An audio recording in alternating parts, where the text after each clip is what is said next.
The fundamental cause of the trouble is that in the modern world the stupid are cocksure while the intelligent are full of doubt. And if there were a God, I think it very unlikely that he would have such an uneasy vanity as to be offended by those who doubt his existence. 3 passions, simple but overwhelmingly strong, have governed my life: the longing for love, the search for knowledge, and unbearable pity for the suffering of mankind. In all affairs it's a healthy thing now and then to hang a question mark on the things you have long taken for granted. A stupid man's report of what a clever man says can never be accurate, because he unconsciously translates what he hears into something he can understand. To teach how to live without certainty, and yet without being paralyzed by hesitation, is perhaps the chief thing that philosophy, in our age, can still do for those who study it. Those who have never known the deep intimacy and the intense companionship of happy mutual love have missed the best thing that life has to give. We know very little, and yet it is astonishing that we know so much, and still more astonishing that so little knowledge can give us so much power. Collective fear stimulates herd instinct, and tends to produce ferocity toward those who are not regarded as members of the herd. If there were in the world today any large number of people who desired their own happiness more than they desired the unhappiness of others, we could have paradise in a few years.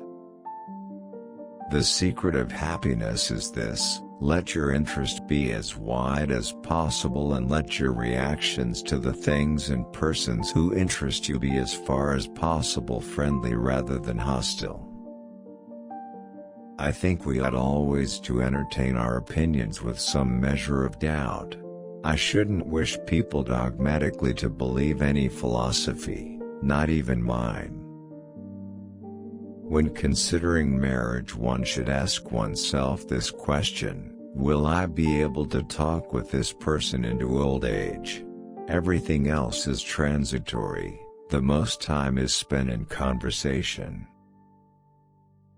Advocates of capitalism are very apt to appeal to the sacred principles of liberty, which are embodied in one maxim: the fortunate must not be restrained in the exercise of tyranny over the unfortunate. It is essential to happiness that our way of living should spring from our own deep impulses and not from the accidental tastes and desires of those who happen to be our neighbors, or even our relations. Almost everything that distinguishes the modern world from earlier centuries is attributable to science, which achieved its most spectacular triumphs in the 17th century. Love can flourish only as long as it is free and spontaneous. It tends to be killed by the thought of duty. To say that it is your duty to love so-and-so is the surest way to cause you to hate him or her. Aristotle maintained that women have fewer teeth than men. Although he was twice married, it never occurred to him to verify this statement by examining his wives' mouths.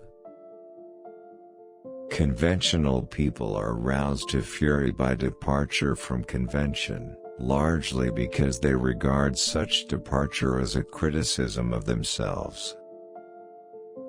It is not what the man of science believes that distinguishes him, but how and why he believes it. His beliefs are tentative, not dogmatic. They are based on evidence, not on authority or intuition.